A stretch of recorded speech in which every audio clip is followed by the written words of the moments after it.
Le quotidien d'un jeune rural, il est vraiment imprégné de cette question des transports, de son enfance jusqu'à son insertion professionnelle. Ça va être pour des choses qui ont l'air toutes bêtes, mais qui en réalité alourdissent considérablement les journées de ces jeunes.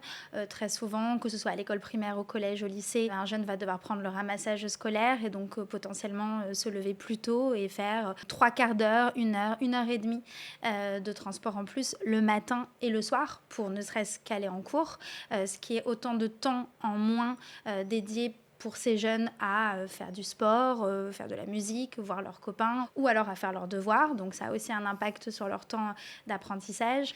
Tout prend plus de temps, tout est plus loin, tout va dépendre des parents, de la voiture des parents, avec des conséquences, et je n'entre pas dans le détail là, mais évidemment sur l'économie du foyer. Et puis au moment de choisir son orientation, la question de la mobilité va se poser de manière extrêmement prégnante et lourde de conséquences. La grande majorité, 70% des formations se trouvent dans les grandes métropoles. Et donc la probabilité que les envies académiques d'un jeune se trouvent, quand il est dans la ruralité, à côté de chez lui, cette probabilité est extrêmement limitée. Donc il va falloir partir, en tout cas il va falloir bouger, et ça aura un coût, à la fois un coût matériel, un coût financier, un coût psychologique, qui fait que vous êtes dans la ruralité, tout va être plus complexe.